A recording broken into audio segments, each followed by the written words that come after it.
Very big thank you to Sajid of Malik stores here in Bristol. Thanks for the time, Sajid. Just a few questions for you in terms of COVID-19 and how it's affected and how it's changed your business. But before we get into it, just a quick intro for those that don't know you yet. Sure. My name's Sajid Malik, and we run a family business on Stapleton Road. We've been here since 1980, started by my father many years ago, and myself, and now the next generation are taking over, and we've gone from strength to strength thanks to the support of our customers and the local community. So when the lockdown first started, when COVID-19, although it was serious already, when it started to become a real issue for the businesses, how was it for you guys right at the start, that 20th of March? It was very difficult because it was, although the government was giving messages out there, when you're running your own business and you're starting early in the morning and finishing late at night, you don't have a lot of time to watch TV, and you've got a huge amount of customers coming in trying to buy goods, obviously part of the panic buying, and it was a lot of pressure for us, and it was stressful. Although we had quite a lot of stock, we did see a big turnout in customers, and it was very difficult to control, especially the BME community, as many of the people do not understand or do not want to understand when you're trying to explain to them about the COVID and how it can affect people, how to keep your distance, etc. So it was very challenging. So was the government messaging, you thought, very clear at that initial stage, or do you think it left a little bit wanting? It was a bit difficult because one, we tried to concentrate on the business to try and do the right thing as regards to health, at the same time trying to run our business, and also to protect our staff and the staff that have underlying health issues. They have to isolate, so obviously with the reduced staff as well. So it was difficult. I mean, the government was quite clear of what they were saying. Whether the government understood fully what was going on then is debatable, I think.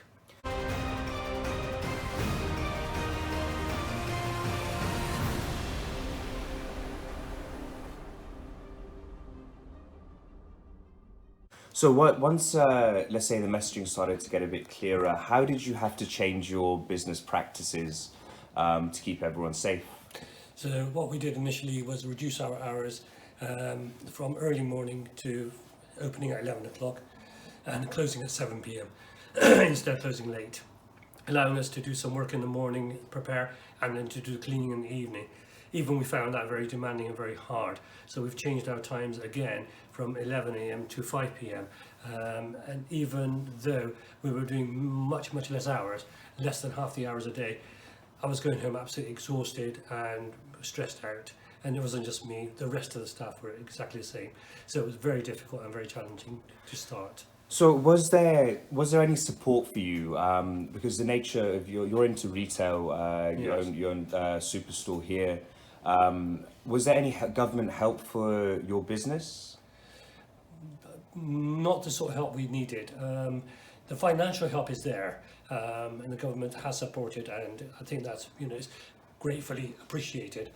But physical help wasn't forthcoming. But then it's difficult when they've got a crisis on their hand for them to come off the more important things to come and deal with retailers. And obviously they expect some responsibility from the retailers as well. So I understand from their point of view, but we didn't really get a lot of support. Yeah. What kind of support would you have been looking for at that stage? Guidance on how we should allow customers to come in, how and what distances, because obviously our setup doesn't allow a 2-meter gap between the aisles. And particularly our shop is set up differently from most small retailers. Because of that, we found it a challenge. And also support in how we deal with our staff in a situation like this, and maybe some protective equipment, etc., which we obviously did not see.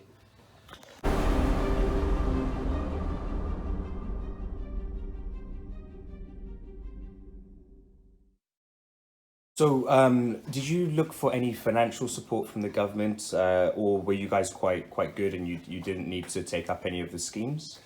No, I've taken up the small business scheme. The reason being that although the business was brisk, but I knew that this will fall off, and when it falls off, then it will be time to pay bills. And as we've reduced hours, the business we're going to be doing will reduce as we've reduced our hours by half during the day. Although initially we've taken a big peak, but we will get a big drop as we go further down. And I think this is a long-term thing. So, you know, the schemes, I had to take them because I know that later on, when business is really slow, you know, that money will come useful for me. So you mentioned that you think this will be a long-term thing. So do you think COVID-19 will change how we do business for the foreseeable future? For sure. The reason being that the government, anywhere in the world, they don't understand the disease yet because it's a new disease. So we don't know if this is going to continue. But the thing is that it would be foolish of us to think that 1 month later it's going to be all clear and everything's going to be back to normal. You know, this is something that we're going to live with for a little while at least. So, you know, we're talking months, maybe even years, I don't know. And as one of the leading BME businesses here in Bristol, you must know your neighbours very well. You've been in the area, you've been in the business Sure. a long time. How have your neighbours been faring? Your neighbouring businesses? Neighbour businesses, they're in the same situation as us, and you know they've they've done what they can. They're still operating, they're still running a service, and yes, they're trying. That's the retailers. The other businesses like the furniture, etc., things like that, they've closed and they have no choice. Some of them have opened up, some haven't opened up yet. But you know, how long do you stay closed? There's a chip shop down the road here. The gentleman closed his shop, you know, because of the risk. Now, you know, I've had a chat with him now saying that he has no choice, he has to reopen, and he understands that this isn't a short-term thing. So now he's changing the way his business is set up, putting screens up and everything, so as obviously him and his staff are protected before he opens up. So obviously he's having to lay out money. On top of that, he's been closed for maybe 2 months now, but you know, he's got no choice, he has to reopen, and that's what many businesses are here doing now. And we're hoping most of the businesses in Bristol recover from this, but do you see us losing some businesses that have been here a while? That probably will happen. Let's hope it's not too many. So, yes. And going forward, what kind of support, messaging and help and guidance would you need from the government to be able to come out of this well and recover and bounce back? It needs to be a clear message.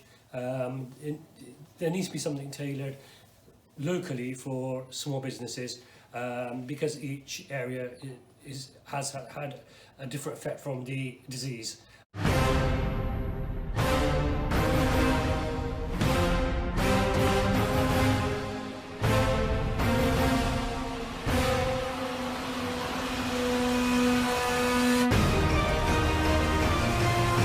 So coming out of this and to get a good recovery from COVID-19 for your business, what kind of things do you need from the authorities, from the government to help out? Well, I think that we need some clear guidelines on how to run our business, and I think it needs to come from local councils, as the COVID-19 coronavirus hasn't affected the whole country the same. So each area in the UK has been affected differently. So the requirements and the guidelines may be different. So I think that there needs to be something from the councils tailored for small independent businesses. And obviously there needs to be clear guidelines so we understand what we have to do to go forward. Do you feel Bristol City Council have been a big help, or are they a bit lost at the moment? Bristol City Council are definitely lost when it comes to small retailers. I haven't heard anything from Bristol City Council.